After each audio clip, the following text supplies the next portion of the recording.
Happy Monday, everybody, wherever you are in the world. I hope that you are well amidst quite a bit of geopolitical chaos over the last week in particular. So, wherever you are in the world, I hope that this psychedelic news roundup for this Monday afternoon on March 3rd finds you well. For those unfamiliar, my name is Jack Gorsline. I'm an investigative reporter and founder of Psychedelic States of America.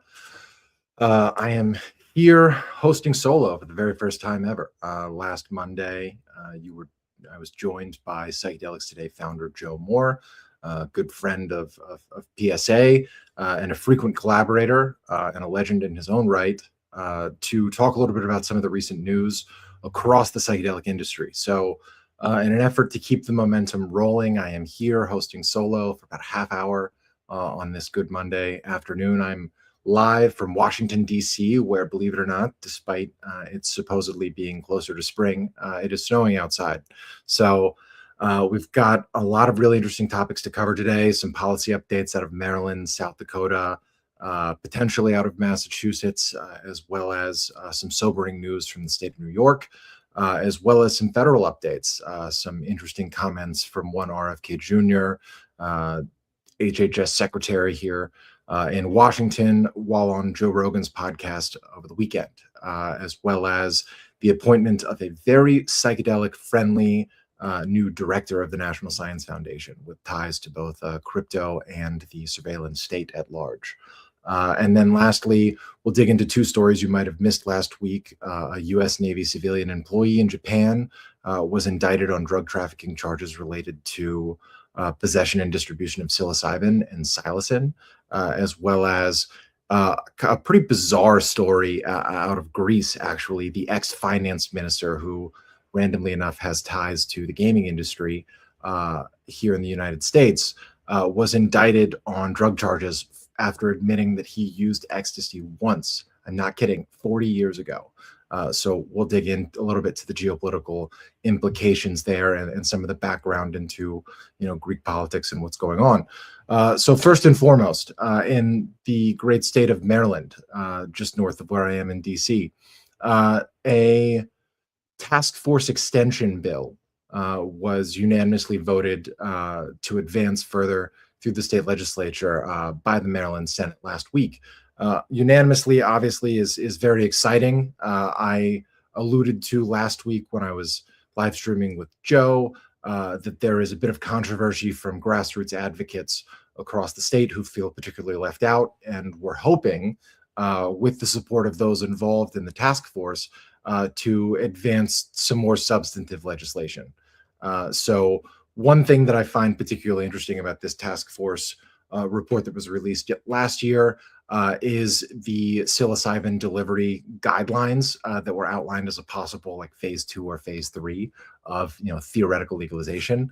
But I know that there's often a bit of an uproar with grassroots advocates about task force bills. They're looking to maybe decriminalize at the state level or advance a regulatory framework like we've seen pass in Oregon, Colorado, and now in its pilot form, New Jersey, as well as New Mexico last year. But task force bills, while assembling, some phenomenal experts and interdisciplinary representatives, possibly from the Maryland Department of Public Health.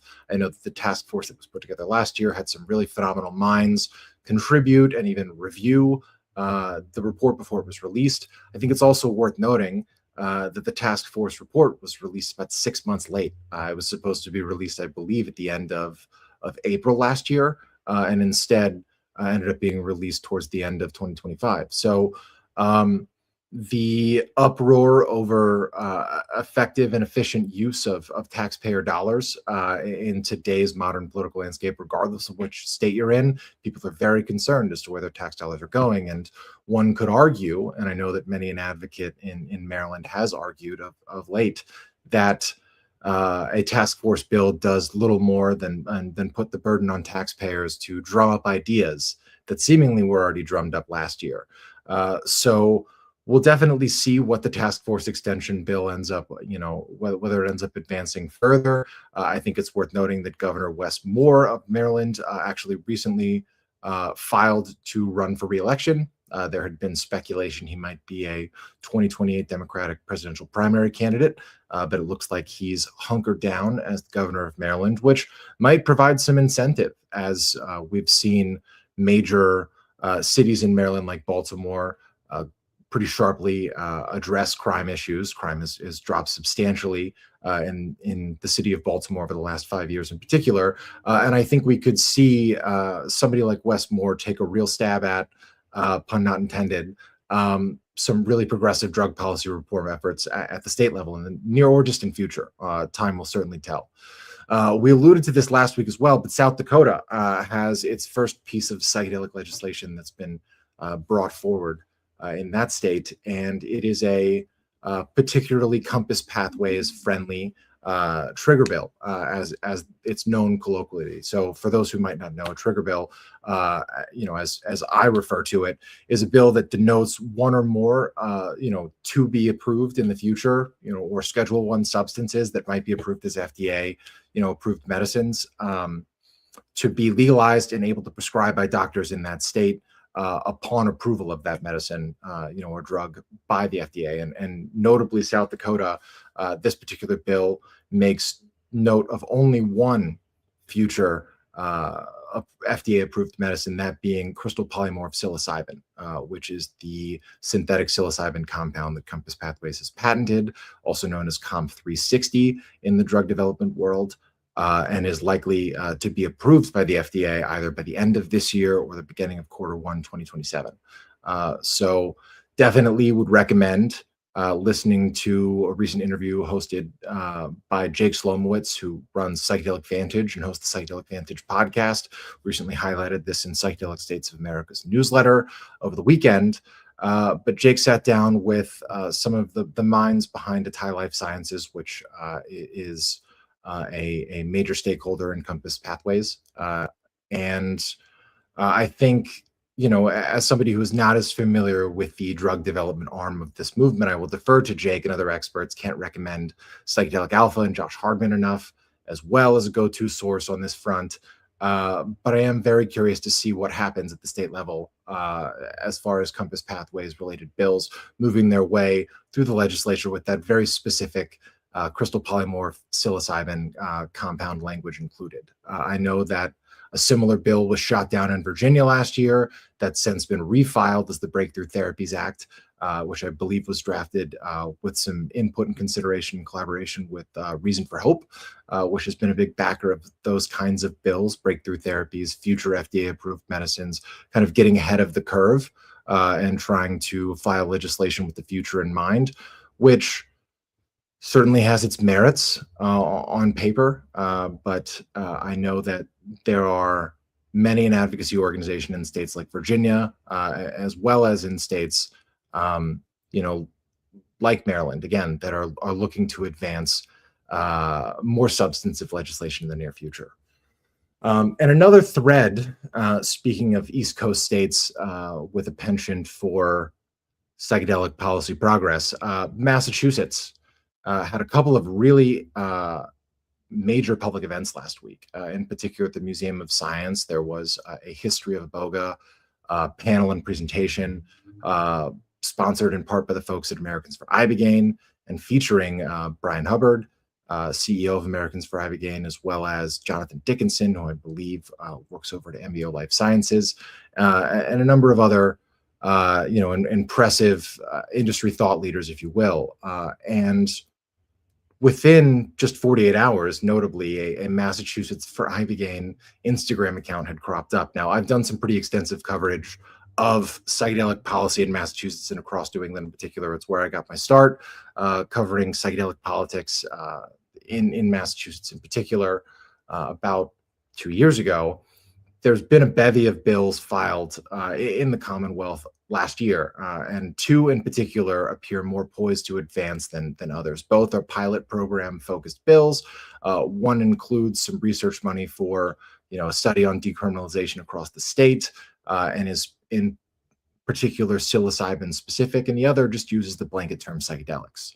And so having spoken to advocates involved in getting those bills filed and involved in the legislative, shuffling and advocacy work that always goes on behind closed doors, it does seem that that latter psychedelics-focused pilot program bill filed by pretty well-respected state senator Cindy Friedman, who's the chair of a number of committees that have actually seen this bill and voted it, forward and through the Massachusetts state legislature over the latter course of last year, actually. So that bill in particular seems to have some juice behind it, and the flexibility with its legalese and the drafting to scurry up some favor with the ibogaine lobby at large. So definitely worth keeping an eye on, especially as the public events slate surrounding ibogaine in particular becomes much more populated over the next few months in particular. There's a couple of really cool conferences before I get to what's been going on at the federal level that I'd like to highlight. Psychedelic States of America, actually, we announced this a couple of weeks ago. We're proud to be a media partner for the upcoming Psychedelic Culture Conference in San Francisco, put on by the impeccable and incomparable Chacruna Institute. Really an incredible conference last year, 3 phenomenal tracks. I don't know how they do it. It's really a who's who of thought leaders across a number of disciplines.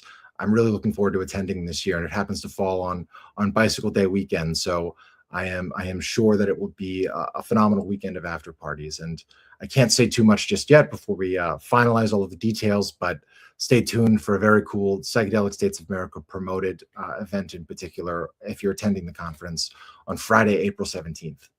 More info to come soon. There's also a really fantastic psychedelics and religion-focused conference hosted by the Center for World Religions at Harvard in conjunction with the Petrie Flom Center, I believe. I was living in Boston last year, so I was able to attend. I won't be able to make it this year, but if you're in New England and you're able to make it, it is a 2-day bonanza of some of the most thought-provoking leaders in the intersection of psychedelics and religion today, as well as some of the most prominent critics of the New Age psychedelic religious movement. And I think in particular, that is one that was on my wish list. I'm not gonna be able to make it, but I'm curious to see how it plays out. Yeah, and so I guess to dig into what's been going on at the federal level, I talked a little bit about this week. We put out a clip from last week's show. Jim O'Neill was previously named Deputy HHS Secretary under both the W. Bush administration back in the early 2000s, but again, under Trump's second administration. He was then moved to acting director of the CDC until being let go about a week and a half ago. It just broke last week that Trump has now tapped him to be the new director of the National Science Foundation.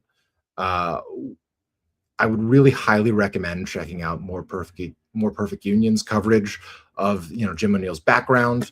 I previously reported with Double Blind Magazine last year that Jim O'Neill is the former president of the Thiel Foundation, Peter Thiel being, a billionaire tech investor, co-founder of Palantir, a controversial, to say the least, tech and surveillance company. I think that's just one way to describe them. But notably, Peter Thiel has also invested a large sum of money into psychedelics research, I believe being a shareholder in a number of psychedelic biotech companies. And Jim O'Neill, as I reported with Double Blind Magazine last year, has been hinted for a good while as the most pro-psychedelic member of the administration. Has a lot of interest in longevity science as well, which we know is near and dear to the Maha movement's heart, which has kind of been lionized by RFK Jr.'s presence. What I continue to wonder about, and I'm curious to hear if any audience members have any thoughts, feel free to chime in, but also curious to continue to cover what the scientific research brain drain here in the United States will do to advancing any kind of next-gen scientific research. I mean, I could count on 2 hands and then some the number of brilliant researchers here in the States that have either lost work, lost grant funding through a number of the cuts that were enacted under the Trump administration shortly after this administration took office last year. So obviously, there's phenomenal research being conducted abroad. I had a really fascinating interview with Zeus Thibodeau, who works over at Maastricht University in the Netherlands, and asked him point blank a couple of weeks ago, you know, what would you say to researchers trying to get into researching psychedelic science, especially in the current science funding climate that we have in the States? And he said, get out, leave, go abroad. So the influence of private capital and the rise of the psychedelic biotech private public partnership that we've seen pioneered through the Texas ibogaine initiative will likely be the way that we make up for some of the brain drain that we'll see in terms of public funding for scientific research across any number of universities in the States. But I do continue to wonder if that will be enough. Certainly, there's no shortage of money to go around in the psychedelic biotech sector, especially when it comes to R&D. But we did see something of a market retraction last year and the year before, especially in the wake of the FDA's rejection of Lykos Therapeutics, now Resilience, MDMA, assisted therapy novel drug application. But the way that these modalities and the varying research pathways to increase access will likely be funded is largely through private capital, possibly with some matching public funding, but we're probably looking at private companies footing the bill, in part again due to the substantial cuts to research from the federal government of the Trump administration over the last year and a half.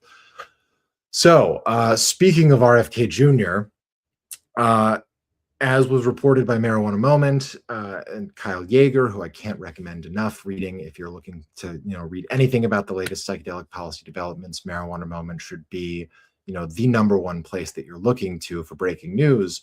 Kyle Yeager documented that RFK Jr.'s appearance on the Joe Rogan podcast last week featured, I think, a little under 10 minutes of conversation about psychedelics in general. It's worth noting that he had said on the Joe Rogan podcast last year, and this was backed up by statements from VA Secretary Doug Collins, as well as a number of other Trump administration officials, that the Trump administration was looking to fast track psychedelic access for veterans within a year. We're now about 8 to 9 months, going on 8 to 9 months removed from those comments, and there's certainly been a lot of uproar from veterans over the last 4 months in particular as to what the holdup might be. I took a look at some of the comments that RFK Jr. made. My takeaway is the much more conservative tone surrounding access, especially for someone who's been bragging in podcast interviews in recent weeks about having done cocaine off toilet seats in his youth, and is currently in recovery from a lifelong recovery from prior addiction to heroin.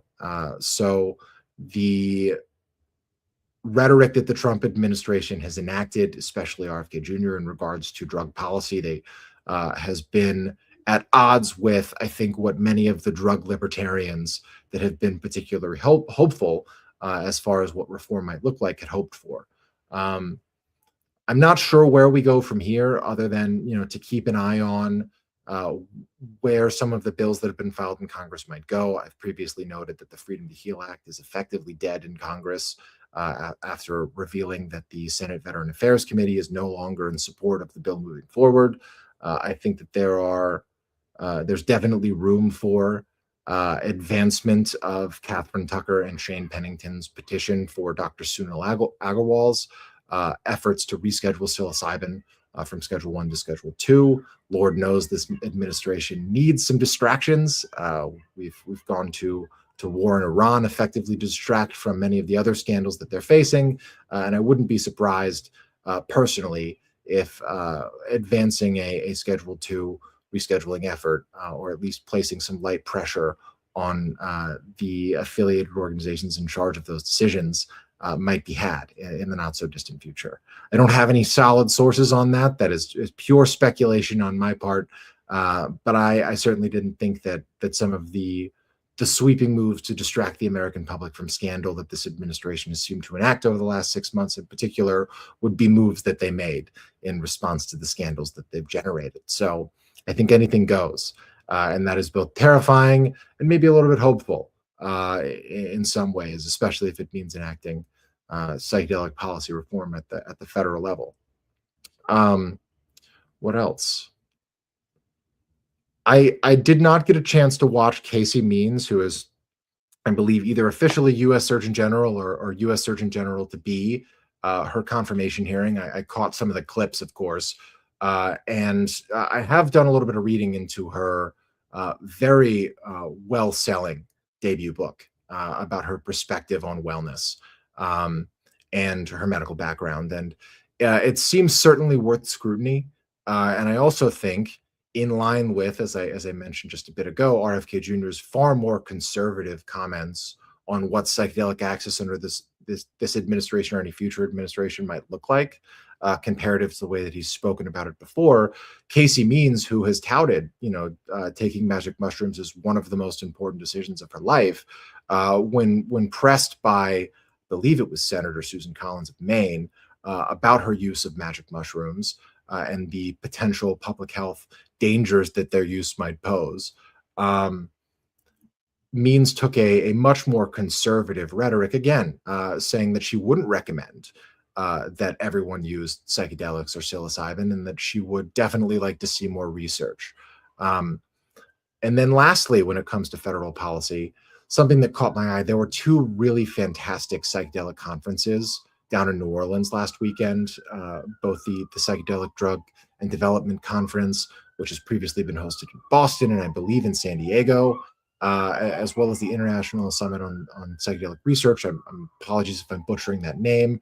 Two that I really wished I could have made it to, but one quote from the conference fray that stood out is, I saw somewhere that a director of NIDA specifically noted that drugs that carry acute cardiac risks will likely have a difficult time being approved by the FDA.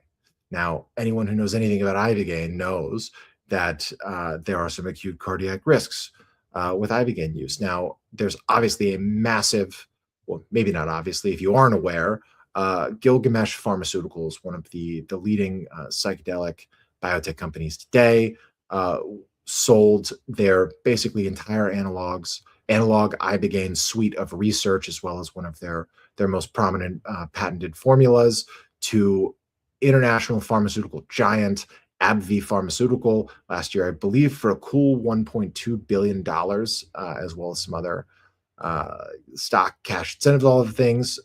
Pretty lucrative deal. It was by far the largest acquisition in psychedelic science and psychedelic biotech last year by one larger company to another. But it also signaled that multinational big pharma is taking psychedelics with real hallucinogenic effects, not just the neuroplastogens, the non-trip psychedelics, but they're taking real hardcore, psychedelic science seriously with this acquisition. And it also placed a lot of confidence in the likelihood that this particular ibogaine-inspired analog compound developed by Gilgamesh Pharmaceuticals that AbbVie Pharmaceutical now owns will have a clear pathway to FDA approval in the future. And I don't doubt that that's true, but I do wonder what other ibogaine-inspired compounds, what pathway they may have. I wonder what this means for ibogaine's rescheduling potential. I think very notably, and this rings in my mind anytime I think about future ibogaine policy reform, is that last year, when former Texas Governor Rick Perry joined Brian Hubbard on Joe Rogan's podcast, there was a bit of commentary about his hope to see ibogaine rescheduled, right? To put it in layman's terms, Schedule 1, by the DEA's own definition, means that there is no medical benefit to use of said drug. I think it's pretty clear, given the FDA, breakthrough therapy designations that have been handed down to a number of Schedule 1 derived drugs that are in development, such as Compass Pathways, COMP360, that there is inherent medical benefit to a number of these psychedelic compounds, and yet they remain at Schedule 1, awaiting FDA approval from one of their pharmaceutical counterpoints. If that road becomes more complicated for ibogaine as a general substance, or iboga as a general substance, right? I do wonder, and again, wild speculation on my part, but I think these are threads worth following. I do really wonder where the future of ibogaine scheduling or potential challenge to its current Schedule 1 status may lie. Um, there's certainly plenty of research backing up the viability of ibogaine to treat a number of complex conditions that there are no known or no high quality treatments for, at least not nearly with the efficacy that ibogaine treatment can provide. So definitely worth keeping an eye on, given, again, the director of NIDA said, either at a conference in New Orleans over the weekend or previously, as quoted while they were in New Orleans, that drugs with acute cardiac risks will likely have a difficult road being approved by the FDA as medicine. Um, so, coming up on the end, man, 27 minutes really flies by when you're having fun. I do want to highlight two really crazy stories that broke just before the weekend that you might not read about elsewhere. So in Japan, there's been a lot of talk recently in the psychedelic community because of the arrest of famous actor from Emily in Paris on Netflix, as well as of Broadway star and acclaim Jeremy Harris, who was arrested for possession of 0.74 grams of MDMA upon entering Japan by way of London, and was incarcerated for 2 weeks, awaiting whether or not he would be charged. Now, it does appear that Jeremy Harris was not charged, and has since gone on to be interviewed by Oprah about the entire ordeal. But it has had me wondering, in particular, what other activity in Japan there might be surrounding American citizens and psychedelic use. And as I said, just before the weekend, actually broken by Stars and Stripes. I'm going to share my screen here. A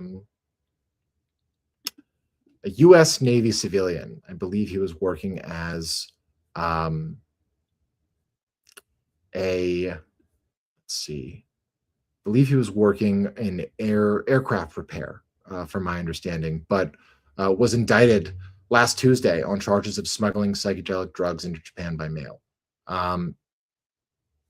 Looks like a psilocybin and psilocin compound, about 131 grams. For reference, that's, man, pushing 4 or 5 ounces of what would be, probably, again, it looks like capsules.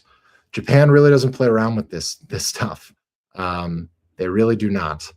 I was fortunate enough to talk to an incredibly acclaimed reporter, Jake Adelstein, author of Tokyo Vice, who has been covering kind of the seedy underbelly of the Japanese world of crime over the last 20 years. And I was able to speak with him in my coverage of the Jeremy Harris case in particular. And he was kind enough to write a really phenomenal guest column for Psychedelic States of America, taking a closer look at the Harris case, but also really outlining the unforgiving hammer that is the Japanese criminal justice system when it comes to drug use. There had been indications in Japan, and I think there was some really phenomenal coverage from Vice a number of years ago. And I'll try to find it and put it in the show notes once we put this back up on YouTube and across other platforms. But Japan, up until a few years ago, had some pretty lax. They essentially didn't have an equivalent of what here in the States we have, the Federal Analogs Act, that basically automatically categorizes obscure LSD analogs you might be able to splice off in a kitchen or in a chemist lab as Schedule 1 substances because of their similarity, of their chemistry to that of LSD proper, if you will. So Japan didn't really have any version of that until a few years ago. I believe about 5-10 years ago. So in 2018 or 2019, you could buy LSD analogs on Amazon Marketplace, and get them delivered to your door in downtown Tokyo. There has since been a pretty significant tightening up of drug laws that had looked like Japan was moving in the direction of loosening their enforcement of cannabis laws, and I think even had. And there has since been a pretty notable shift to the right of the political spectrum. Japan's current prime minister is one of the more hardline right-wing politicians to be in charge, and I believe the better part of a half century. And rising sentiments surrounding tourists and expatriate communities have started to flare up with certain xenophobic undertones and overtones. So it is particularly curious to see 2 pretty harsh prosecutions, albeit Jeremy Harris, being a celebrity, seems to have been able to kind of wriggle his way out of prosecution in his case and made it back to the States safely. But we're seeing a pretty ruthless prosecution of this U.S. Navy civilian employee here in Japan. So the other story that I don't know enough about to speak of at length, so it's good to close on, but it's definitely worth keeping an eye on. Um, a member of the Greek Parliament, who was previously actually the finance minister of Greece, which, for those unfamiliar with European geopolitics, Greece's financial situation has certainly fluctuated over the better part of the last 20 years. Pretty significant debt crisis cropping up not once but twice in the late 2000s and early 2010s. And so this is somebody who came in and seemingly righted the ship and has stuck around and is a member of parliament now, who seemingly in a pretty clear act of political retribution due to his current political leanings versus that of the ruling party, was indicted last week on drug charges after admitting, I believe in an interview a couple of months ago, that he had used ecstasy once, about 40 years ago in London. One time, public use. So it's a pretty fascinating abuse of power, drawing on, again, psychedelic use from nearly a half century ago from this one individual. I first found out about this story actually from, I believe, PC Insider. This particular individual was previously, I'm going to find his name so that I give him proper representation. Yanis Varoufakis, I'm going to say, who called the prosecution after admitting taking ecstasy 40 years ago ridiculous.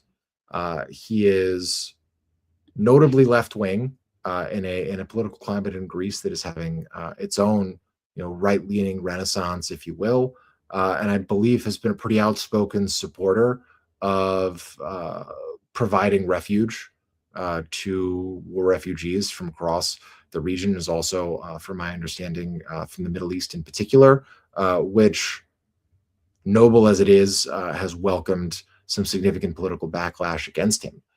So the weaponization of psychedelic use to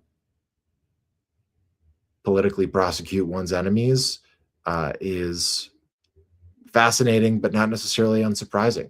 We're seeing a number of, repetitively, of course, redundantly, of course, but unprecedented seems to be the word of the century at this point. And I think we're only going to see more and more unprecedented political intertwinings between psychedelic use, psychedelic progress, and possibly psychedelic backlash. I cannot believe it has been a half hour already. We're going on 33 minutes strong.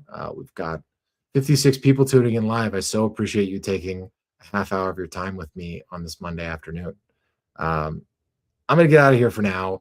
I do just want to close by saying that this grows if you are kind enough to share what we're working on. So I've got a number of really exciting projects that I'm working on with the team at Psychedelics Today, with some of our friends over at Double Blind Magazine, a number of others.